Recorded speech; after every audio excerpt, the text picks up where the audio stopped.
Credit கார்டுனா என்ன? Credit கார்டோட billing cycle எப்படி இருக்கும்? பில்லை லேட்டாக பே பண்ணால் லேட் பேமெண்ட் சார்ஜஸ் எவ்வளோ இருக்கும்? சரியான டைமில் பில் கட்டலன்னா இன்ட்ரெஸ்ட் எவ்வளோ பிடிப்பாங்க? கிரெடிட் கார்டில் கேஷ் விட்ராயல் பண்ணால் அதில் எவ்வளோ சார்ஜஸ் பிடிப்பாங்க? கிரெடிட் கார்டு யூஸ் பண்ணுறது நல்லதா கேட்டதா? இதுக்கு எல்லாத்துக்கும் உங்களுக்கு ஆன்சர் தெரியணும்னா இந்த வீடியோவை ஸ்கிப் பண்ணாமல் பாருங்கள். அதுக்கு முன்னாடி நீங்கள் நம்ம சேனலை சப்ஸ்கிரைப் பண்ணனா மறக்காமல் சப்ஸ்கிரைப் பண்ணிவிட்டு இந்த வீடியோவை பாருங்கள். வாங்க வீடியோக்குள்ள போகலாம்.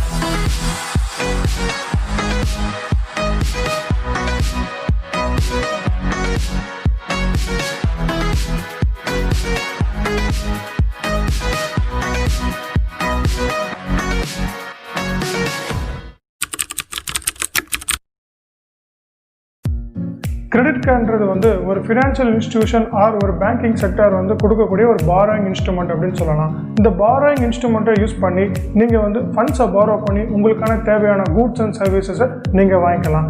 ஃபார் சிம்பிள் நான் எப்படி சொல்கிறேன்னா, இது ஒரு லோன் மாதிரி தான். உங்களுக்கு லோன் தேவைப்படும் போது நீங்கள் லோன் வாங்கிட்டு அதை நீங்கள் கரெக்டான டைமில் பே பண்ணால் எப்படி நீங்கள் அதை சர்வீஸ் என்ஜாய் பண்ணலாமோ அதே மாதிரி தான் இந்த கிரெடிட் கார்டில் உங்களுக்கு தேவையான போது ஃபண்ட்ஸை நீங்கள் எடுத்துகிட்டு அந்த ரீபேமெண்ட் டைம் வரும்போது அதை நீங்கள் பே பண்ணிட்டா நீங்கள் அந்த சர்வீஸை என்ஜாய் பண்ணலாம். இதுதான் சிம்பிளான கான்செப்ட் கிரெடிட் கார்டை பொறுத்த வரைக்கும். இதே கேட்கலாம் சில பேர், கிரெடிட் கார்டை எல்லாருமே வாங்கிட முடியுமா அப்படின்னு சொல்லிட்டு. கிரெடிட் கார்டை எல்லாருமே வாங்கிட முடியாது. அதுக்கு 2 க்ரைட்டீரியா இருக்குது. ஒன்று நீங்கள் சேலரியஸாக இருக்கணும், இன்னொன்று நீங்கள் ஒரு ஆண்டர்ப்ரனராக இருக்கணும். ஆண்டர்ப்ரனர் இந்த சென்ஸ் நீங்கள் ஒரு பிஸ்னஸ் மேனாக இருக்கணும், இல்லைன்னா ஒரு செல்ஃப் எம்ப்ளாய்டாக இருக்கணும். இதுதான் கிரெடிட் கார்டான டீட்டெயில்ஸ்.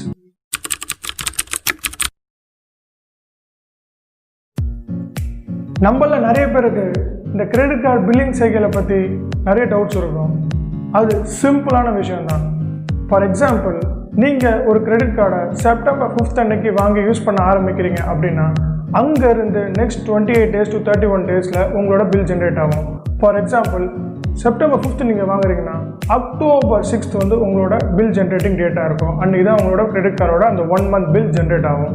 நிறைய பேர் கேட்கலாம், இந்த பில் ஜென்ரேட் ஆகிற டைமில் தான் நான் என்னோடய பேமெண்ட்டை பண்ணணுமா அப்படின்னு சொல்லிட்டு. அப்படி கிடையவே கிடையாது.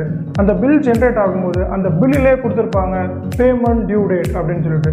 அந்த பேமெண்ட் டியூ டேட் எப்போ இருக்கும்னு பார்த்தீங்கன்னா, இந்த பேமெண்ட் ஜென்ரேட் ஆகுதுல்ல அதுலேருந்து 15 to 20 days, அதாவது அக்டோபர் 6 ஒரு 15 to 20 days, for example October 26 வச்சுக்கலாம்.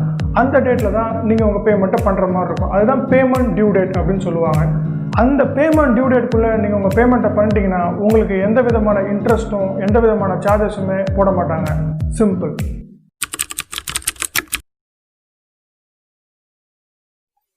சப்போஸ் இந்த பேமெண்ட் டியூ டேட்டுக்கு முன்னாடி என்னோட சார்ஜஸை என்னால் பே பண்ண முடியல, என்னோட பில்லை என்னால் பே பண்ண முடியல அப்படின்னா லேட் பேமெண்ட் ஃபீ போடுவாங்க அப்படின்ட்டு எல்லாருக்குமே தெரிஞ்ச விஷயம்தான். பட் அந்த லேட் பேமெண்ட் ஃபீ எவ்வளோ இருக்கும் அப்படின்றது எல்லாருக்கும் ஒரு குழப்பமான விஷயம். இது பேங்க்குக்கு பேங்க் வித்தியாசப்படும். நாங்கள் ஆவரேஜாக இவ்வளோ தான் ஃபீ இருக்கும் அப்படின்னு சொல்லிட்டு ஒரு ஸ்லைட் ரெடி பண்ணியிருக்கோம். அந்த ஸ்லைடை இப்போ நீங்கள் பார்க்கலாம். இந்த ஸ்லைடை பார்த்தீங்கன்னா statement balance late payment charges அப்படின்னு 2 வகையாக போட்டிருக்கோம். லெஸ் தென் 100 rupees உங்களோட பேமெண்ட்டாக இருந்துச்சுன்னா எந்த ஒரு சார்ஜஸுமே பிடிக்க மாட்டாங்க. லேட் பேமெண்ட் ஃபீ இருக்காது. இதே 100 rupeesலேருந்து 500 rupeesக்குள்ளே உங்களோட பேமெண்ட் இருந்துச்சுன்னா 100 rupees உங்களுக்கு லேட் பேமெண்ட் ஃபீயாக பிடிப்பாங்க. 500லேருந்து 5000 வரைக்கும் உங்களோட பேமெண்ட் இருந்துச்சுன்னா 500 rupees உங்களுக்கு லேட் பேமெண்ட் ஃபீயாக பிடிப்பாங்க. 5000லேருந்து 10,000 வரைக்கும் உங்களோட டியூ பேமெண்ட் இருந்துச்சுன்னா 6000 rupees வரைக்கும் உங்களுக்கு லேட் பேமெண்ட் ஃபீ பிடிப்பாங்க. 10,000லேருந்து 25,000 உங்களோட அவுட்ஸ்டாண்டிங் பேலன்ஸ் இருந்துச்சுன்னா 8,000 rupees வரைக்கும் லேட் பேமெண்ட் ஃபீ பிடிப்பாங்க. மோர் தென் 25,000 உங்களோட அவுட்ஸ்டாண்டிங் பேலன்ஸ் இருந்துச்சுன்னா ₹950 உங்களுக்கு லேட் பேமெண்ட் ஃபீயாக பிடிப்பாங்க. இதுதான் லேட் பேமெண்ட் ஃபீ சார்ஜஸ்க்கான ஒரு ஜென்ரலைஸ்டு சார்ஜ் லிஸ்ட். சில அன்அவாய்டபுள் ரீசன்ஸ்னால நம்மளால் அந்த கிரெடிட் கார்டு பில்லை அந்த பேமெண்ட் டியூ டேட்டுக்கு முன்னாடி பே பண்ணாமல் போயிட முடியுது. அப்படி பே பண்ணாமல் போயிடுற டைமில் நமக்கு எப்படி சார்ஜஸ் போடுவாங்க, என்ன மாதிரியான இன்ட்ரெஸ்ட் ரேட் போடுவாங்க அப்படின்றது நம்மள நிறைய பேருக்கு பெரிய கேள்விக்குறியாக இருக்குது. அந்த கால்குலேஷன்ஸ் எப்படி இருக்கும் அப்படின்றது தான் இந்த வீடியோவில் பார்க்க போகிறோம். இந்த கிரெடிட் கார்டு இன்ட்ரெஸ்ட்டை வந்து ஒரு சிம்பிள் ஃபார்முலா மூலிமா கால்குலேட் பண்ணலாம். அந்த ஃபார்முலா என்னென்னா, number of days counted from the date of transaction into outstanding principal amount, அதாவது உங்கள் due amount, into interest rate. நார்மலாக 2 to 3.5% வரைக்கும் இருக்கும்.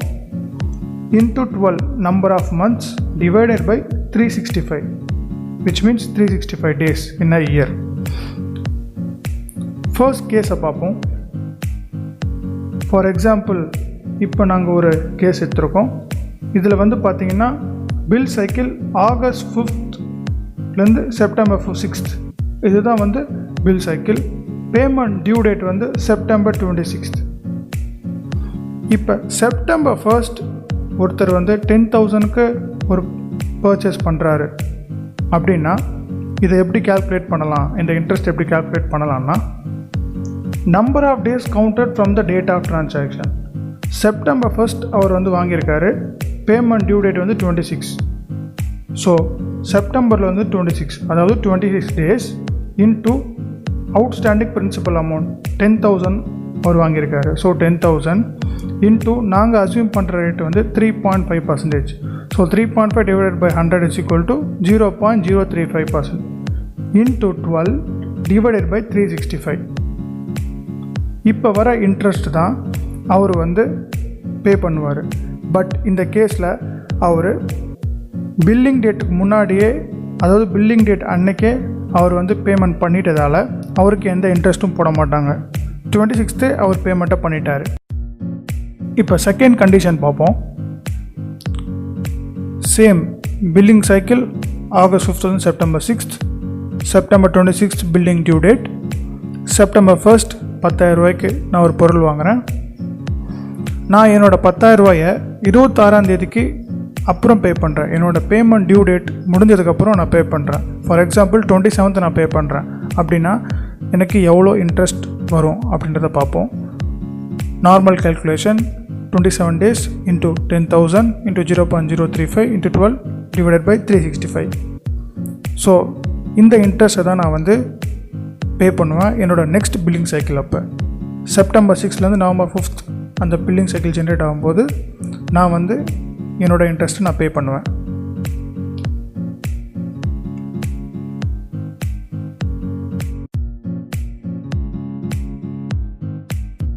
தேர்ட் சினாரியோ வந்து partial payment before due date. Same billing cycle தான் எடுத்துக்க போகிறோம். August 5th September 6th, same payment due date September 26th. September 1st as usual 10,000 ஒரு பர்ச்சேஸ் பண்ணியிருக்கேன். Partial amount, அதாவது 5,000 வந்து செப்டம்பர் 26 டியூ டேட்டுக்கு நான் பே பண்ணிட்டேன். ஸோ எனக்கு அதுக்கு இன்ட்ரெஸ்ட் வராது. மிச்சம் இருக்க 5,000க்கு எப்படி இன்ட்ரெஸ்ட் கால்குலேட் பண்ணுவாங்க அப்படின்றத பார்ப்போம். இந்த 5,000க்கு எப்படி இன்ட்ரெஸ்ட் கால்குலேட் பண்ணுவாங்கன்னா, செப்டம்பர் 26 நம்ம பேமெண்ட் டியூ டேட் முடிஞ்சிருச்சு. நெக்ஸ்ட்டு சைக்கிள் வந்து அக்டோபர் 5th வந்து ஜென்ரேட் ஆகும். ஸோ அந்த செப்டம்பர் 26க்கும் அக்டோபர் 5க்கும் நடுவில் இருக்க டைம் எத்தனை நாள்?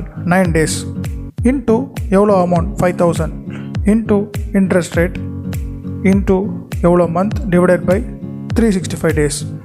இந்த இன்ட்ரெஸ்ட்டை நீங்கள் வந்து நெக்ஸ்ட் பில்லிங், அதாவது அக்டோபர் 5th ஜென்ரேட் ஆகிற பில்லில் நீங்கள் இந்த அமௌண்ட்டை பே பண்ணணும். இது அதில் தான் ரிஃப்ளெக்ட் ஆகும். Simple calculation. ஃபோர்த் சினாரியோ என்னென்னு பார்த்தீங்கன்னா, partial amount after due date. Same August 5th September 6th billing cycle, September 26th payment due date, September 1st 10,000 purchase பண்ணுறேன். பட் இந்த டைம் நான் என்னோடய பார்ஷியல் அமௌண்ட், அதாவது 5,000 டியூ டேட்டுக்கு அப்புறமா பே பண்ணுறேன். ஃபார் எக்ஸாம்பிள் செப்டம்பர் 27th நான் வந்து 5,000 பே பண்ணுறேன்.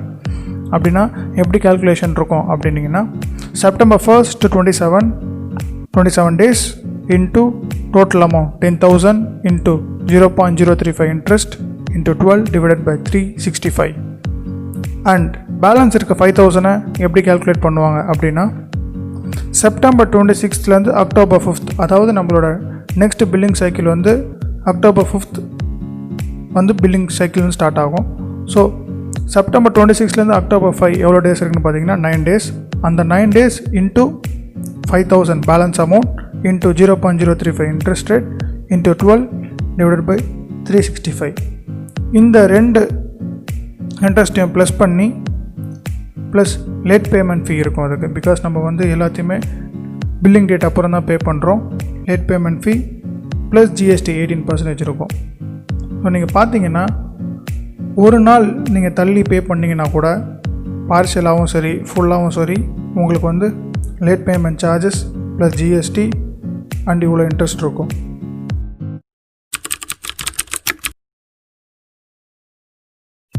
கிரெடிட் கார்டு யூஸ் பண்ணி கேஷ் விட்ராவல் பண்ணலாமா அப்படின்னு நிறைய பேர் கேட்பாங்க. எஸ், பண்ணலாம். பட் அதுக்கான சார்ஜஸை கேட்டிங்கன்னா நீங்கள் கேஷ் விட்ராவல் பண்ண மாட்டீங்க. வாங்க அதை பற்றி பார்ப்போம். இப்போ கிரெடிட் கார்டு யூஸ் பண்ணி ஏடிஎம்மில் கேஷ் விட்ரா பண்ணால் என்ன மாதிரியான சார்ஜஸ் வரும்ன்றதை பார்ப்போம். Same August 5th to September 6th billing cycle, September 26th payment due date 15 to 20 days அப்புறம் வருது. September 1st நீங்கள் வந்து ஏடிஎம்மில் கேஷ் விட்ரா பண்ணுறீங்க. ஃபார் எக்ஸாம்பிள் 14,000 நீங்கள் கேஷ் விட்ரா பண்ணுறீங்க அப்படின்னா நீங்கள் எவ்வளோ டைம் கேஷ் விட்ரா பண்ணுறீங்களோ அவ்வளோ டைம் உங்களுக்கு கேஷ் அட்வான்ஸ் ஃபீ அப்படின்ட்டு ஒரு ஃபீ போடுவாங்க. நீங்கள் ஒரு டைம் பண்ணிங்கன்னா ஒரு டைம் போடுவாங்க. மல்டிபிள் டைம்ஸ் பண்ணிங்கன்னா எவ்வளோ டைம் பண்ணுறீங்களோ அவ்வளோ டைம் இந்த கேஷ் அட்வான்ஸ் ஃபீ பண்ணுவாங்க. இது வந்து 2.5%லேருந்து 3.5% வரைக்கும் வேரியேஷனாக இருக்கும் பேஸ்ட் ஆன் த பேங்க். ஒரு பேங்க்கும் ஒரு வேரியன்ட் இருக்கும். ப்ளஸ் இன்ட்ரெஸ்ட் கால்குலேஷனும் இருக்கும் அதுக்கு. ஃபார் எக்ஸாம்பிள் September 1st 14,000 நீங்கள் வந்து விட்ரா பண்ணுறீங்க. 26th நீங்கள் வந்து பேமெண்ட் டியூ டேட் அன்றைக்கி கரெக்டாக பே பண்ணிட்டீங்க அப்படின்னா number of days 26 into amount 14,000 into interest rate into 12 divided by 365. இதுதான் உங்களோட இன்ட்ரெஸ்ட் ரேட். பட் நீங்கள் September 26th பில்லிங் டேட்டுக்கு முன்னாடி பே பண்ணிட்டதால் உங்களுக்கு இன்ட்ரெஸ்ட் சார்ஜஸ் இருக்காது. வெறும் கேஷ் அட்வான்ஸ் ஃபீ மட்டும்தான் இருக்கும். சப்போஸ் இப்போ நீங்கள் வந்து 26க்கு அப்புறம் பே பண்ணுறீங்க அப்படின்னா உங்களுக்கு கேஷ் அட்வான்ஸ் ஃபீ plus interest charges plus late payment ஃபீ ப்ளஸ் 18% ஜிஎஸ்டி இந்த 4 இருக்கும். பெட்டர் கிரெடிட் கார்டை யூஸ் பண்ணி கேஷ் விட்ரா பண்ணுறதை அவாய்ட் பண்ணிக்கோங்க. என்னோடய பாயிண்ட் ஆஃப் வியூலேருந்து அது வேணான்னு நினைக்கிறேன்.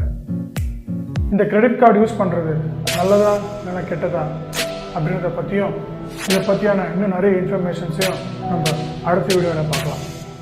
மறக்காமல் இந்த வீடியோ பிடிச்சிருந்தா லைக் பண்ணுங்கள், ஷேர் பண்ணுங்கள், கமெண்ட் பண்ணுங்கள், சப்ஸ்கிரைப் பண்ணுங்கள்.